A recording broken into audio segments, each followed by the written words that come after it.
ഇന്ന് കുഞ്ഞിനെ ഡോക്ടറിനെ കാണിക്കുന്ന ദിവസമാണ്, പീഡിയാട്രീഷനെ. അപ്പോൾ ഞങ്ങൾ താലൂക്ക് ഹോസ്പിറ്റലിൽ പുനലൂരോട്ടാണ് പോകുന്നത് കേട്ടോ. അപ്പോൾ എൻ്റെ ഡെലിവറി കഴിഞ്ഞിട്ട് കുറേ ദിവസം എടുത്തു ഞാൻ വീട്ടിലേക്ക് വരാനായിട്ട്. കാരണം കുഞ്ഞിന് മഞ്ഞ ഉണ്ടായിരുന്നു, പിന്നെ വെയിറ്റ് കുറവും കൂടെ ആയിരുന്നു കേട്ടോ. അപ്പോൾ അതുകൊണ്ട് തന്നെ കുഞ്ഞിനെ എപ്പോഴും നമ്മൾ NICUവിലായിരുന്നു ഇട്ടിരുന്നത്. അപ്പം കുറച്ച് മഞ്ഞ കുറഞ്ഞപ്പോൾ വീട്ടിലേക്ക് ഡിസ്ചാർജായി വിട്ടു. പക്ഷേ ഒരു 5 ദിവസം കഴിയുമ്പോഴത്തേക്ക് പിന്നെ ഒന്നുകൂടെ ഒന്ന് പോകണമെന്ന് പറഞ്ഞു ഹോസ്പിറ്റലിലേക്ക്. ഡോക്ടറിനെ ഒന്ന് കാണിക്കണം, കുഞ്ഞിൻ്റെ ഹെൽത്തൊക്കെ ഒന്ന് നോക്കാനും അതിന് വേണ്ടിയിട്ടൊക്കെയാണ് കേട്ടോ. അപ്പം ഞാനും അമ്മയും കൂടെ രാവിലെ 8:30-ക്ക് ഒരു കാറ് ബുക്ക് ചെയ്തിട്ട് നമ്മളതിൽ പോവുകയാണ്. ഞാനും അമ്മയുണ്ട്, പിന്നെ ഏട്ടൻ്റെ അമ്മയുണ്ട്. ഏട്ടൻ്റെ അമ്മ അവിടെ നിന്നാണ് വരുന്നത് കേട്ടോ. അപ്പോൾ ഞങ്ങൾ നേരെ രാവിലെ പോയതിൻ്റെ കാര്യമെന്ന് വെച്ച് കഴിഞ്ഞാൽ, രാവിലെ ഇവിടെ ബ്ലഡൊക്കെ എടുക്കുന്നത് അത്ര തിരക്കൊന്നും കാണത്തില്ലല്ലോ. അപ്പോൾ അതുകൊണ്ടാണ് ഞങ്ങൾ രാവിലെ പോയത്. ഏട്ടൻ്റെ അമ്മ ഇച്ചിരി കുറച്ച് കഴിഞ്ഞിട്ടേ വരും, ഒരു 10 മണിയൊക്കെ ആവും. ഞങ്ങളെന്തായാലും ഇച്ചിരി നേരത്തെ പോയി. അപ്പോൾ ഞങ്ങളിങ്ങനെ പോയിക്കൊണ്ടിരുന്നപ്പോൾ ഞങ്ങൾ കുരുവിക്കോണം വഴിയാണ് പോയത് കേട്ടോ. അതാകുമ്പോൾ പെട്ടെന്ന് അങ്ങ് എത്തുമല്ലോ.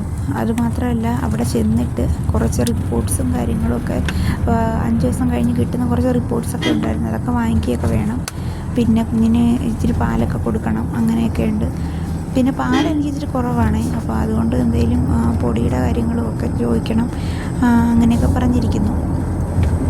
അപ്പോൾ ഇത് ഷോർട്ട് കട്ടാണ്, പുനലൂരോട്ട് പോകുന്ന ഷോർട്ട് കട്ട് വഴിയാണ് ഞങ്ങൾ പോയിക്കൊണ്ടിരിക്കുന്നത്. അപ്പം വഴിയിൽ ഒരുപാട് കാഴ്ചകളുണ്ട്. അതുമാത്രമല്ല, രാവിലത്തെ നല്ല വെയിലടിക്കുന്നുണ്ട്. ഇപ്പോൾ കുറേ ദിവസമായിട്ട് നിരന്തരമായിട്ട് മഴയൊക്കെ ആയതുകൊണ്ട് തന്നെ ഇപ്പോൾ ഒരു വെയിലടിച്ചപ്പോഴത്തേക്ക് നമുക്ക് ഭയങ്കര ആശ്വാസം കേട്ടോ. പിന്നെ കുഞ്ഞിൻ്റെ കുറേ ഡ്രസ്സുകളൊക്കെ കഴുകി അവിടെ ഇട്ടിട്ടുണ്ട്, അമ്മയാണ് കഴുകിയിട്ടേക്കുന്നത്. അപ്പോൾ അതുകൊണ്ട് തന്നെ അതൊക്കെ എടുത്ത് വെയിലത്ത് വിരിച്ചിട്ടാണ് വന്നേക്കുന്നത്. വീട്ടിൽ വലിയമ്മച്ചിയൊക്കെയാണ് ഉള്ളത്. വലിയമ്മച്ചിയുണ്ട്, അച്ഛനുണ്ട്, പിന്നെ പൊന്നുണ്ട്. അപ്പം അങ്ങനെ അപ്പം ഭയങ്കര ആശ്വാസമുണ്ട്. രാവിലെ ആകുമ്പോൾ നമുക്കൊരു ഫ്രഷ് മൈൻഡാണല്ലോ. അതേസമയം ഉച്ചയ്ക്കോ വൈകിട്ടോ ഒക്കെ ആണെങ്കിൽ നമ്മുടെ എനർജി മൊത്തം പോകും. ഏതൊരു വ്യക്തിയാണെങ്കിലും അങ്ങനെ തന്നെയാണല്ലോ. അപ്പം നമ്മൾ രാവിലെ ഇറങ്ങി. അമ്മയുടെ കൈ കുഞ്ഞുവാവ ഇരിപ്പുണ്ട്. കുഞ്ഞുവാവയെ ഞാനിപ്പോഴേ കാണിക്കുന്നില്ല കേട്ടോ, കാരണം നമുക്ക് ഇങ്ങനെ ഹെൽത്തൊക്കെ ഒന്ന് ഓക്കെ ആയി വരട്ടെ. അതിനുശേഷം നമ്മൾ കുഞ്ഞിനെ വീഡിയോയിൽ കാണിക്കാമെന്ന് വിചാരിച്ചിരിക്കുകയാണ്. അപ്പോൾ അത് കരവാളൂരെത്തി. പെട്ടെന്ന് കാറ് വിട്ട് പോകുന്നത് അത് കരവാളൂർ ജംഗ്ഷനൊക്കെയാണ്. അപ്പം പൊന്നൂൻ്റെ സ്കൂളൊക്കെ നമ്മൾ കണ്ടു. അപ്പോൾ അവിടെയൊക്കെ പിള്ളേരൊക്കെ നിൽപ്പുണ്ടായിരുന്നു കേട്ടോ. അപ്പോൾ ദാ പുല്ലൂർ ഹോസ്പിറ്റലെത്തി.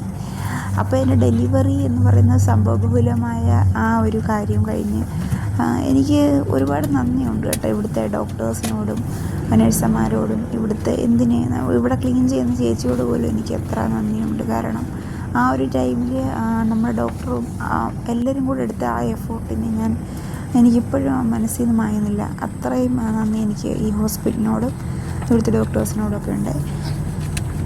പിന്നെ നമ്മളിപ്പോൾ ഇതിൻ്റെ ഈ ഒരു ഹോസ്പിറ്റൽ കാണുമ്പോൾ തന്നെ നമുക്ക് പ്രൈവറ്റാണെന്ന് തോന്നും, പക്ഷേ അല്ല, ഗവൺമെൻറ് ഹോസ്പിറ്റലാണ് കേട്ടോ. നല്ല ഫെസിലിറ്റീസാണ് ഇവിടെ. ഇവിടെ പാസ്സൊക്കെ എടുക്കണം, അല്ലാതെ വാറൻ്റൊക്കെ പോകുകയാണെങ്കിൽ പാസ് എടുക്കാണെങ്കിൽ നമുക്ക് ഡയറക്റ്റ് പാസ് എടുക്കാതെ. അപ്പം കുഞ്ഞുങ്ങളുടെ കാര്യമായാലും ഹെൽപ്പ് ഡെസ്ക്, ന്യൂ ബോൺ ബേബീസിൻ്റെ ഹെൽപ്പ് ഡെസ്കിലാണ് അവിടുത്തെ OP ഒക്കെ എടുക്കുന്നത്. അതിനുശേഷം നമ്മൾ OP ഒക്കെ എടുത്തതിന് ശേഷം നമ്മൾ ബ്ലഡ് ടെസ്റ്റും OP ഒരുമിച്ച് അങ്ങ് ചെയ്യാനായിട്ടുള്ള അത് അന്ന് ചെന്നപ്പോൾ ബ്ലഡ് ടെസ്റ്റ് നമ്മൾ കഴിച്ചിട്ടുണ്ടായിരുന്നു കേട്ടോ. അപ്പം ബ്ലഡ് ടെസ്റ്റും OP ഒരുമിച്ചെടുത്തു. ഇനി ബ്ലഡ് ടെസ്റ്റ് ചെയ്യാനായിട്ട് പോകണം. ദേ ഇവിടെ ഈ ഒരു ലെഫ്റ്റ് സൈഡിലോട്ടൊരു ഇത് കാണുന്നില്ലേ, അപ്പോൾ അവിടെയാണ് ബ്ലഡ് ടെസ്റ്റ് ചെയ്യുന്നത്. എനിക്കങ്ങ് പേടിയാവുന്നു, കാരണം കുഞ്ഞു കിടന്ന് കരയുമ്പോൾ എനിക്ക് ആകെപ്പാടെ സങ്കടമാണ് കേട്ടോ. അമ്മയ്ക്കും ഭയങ്കര വിഷമമാണ്. കുഞ്ഞിൻ്റെ കരച്ചിലെന്നൊക്കെ ഭയങ്കര പാടാണ് നമുക്ക് കേൾക്കുക. പക്ഷേ അമ്മയുടെ കയ്യിലാണ് വെച്ചേക്കുന്നത് കുഞ്ഞുവാവെ. അങ്ങനെ നമ്മൾ ബ്ലഡൊക്കെ ടെസ്റ്റ് ചെയ്ത് കഴിഞ്ഞു. അപ്പോഴത്തേക്ക് ഏട്ടൻ്റെ അമ്മ വന്നു കേട്ടോ, കുഞ്ഞിനെ എടുക്കുവാണ്. അപ്പം മറ്റേ നമ്മുടെ ഫ്രണ്ടിൽ കാണുന്നതെന്ന് വെച്ചാൽ ഫീഡിങ് റൂമാണ്. ഇതേ 2 റൂം കാണുന്ന ഫീഡിങ് റൂമാണ്. ബ്രസ്റ്റ് ഫീഡിങ് റൂമിന് എഴുതിയിട്ടുണ്ടല്ലോ. അപ്പോഴത്തേക്കും തൊട്ടപ്പുറത്തായിരുന്നു ഞങ്ങൾ ഗൈനക്കോളജിസ്റ്റ് രശ്മി ഡോക്ടറിനെ കാണാൻ പറ്റുന്നത്. അപ്പോൾ അതൊക്കെ കഴിഞ്ഞു നമ്മൾ വീട്ടിലേക്ക് മടങ്ങുകയാണ് കേട്ടോ. ടെസ്റ്റും കാര്യങ്ങളൊക്കെ കഴിഞ്ഞു, ഓക്കെയാണ് എന്ന് പറഞ്ഞപ്പോഴത്തേക്കും നമ്മൾ വീട്ടിലേക്ക് മടങ്ങുകയാണ്. ചെറിയ മഞ്ഞയുണ്ട്, നമ്മൾ വെയിലത്ത് വെച്ചാൽ മാറും എന്ന് പറഞ്ഞു. അപ്പം അത്രയേ ഉള്ളൂ ഗായ്സ്.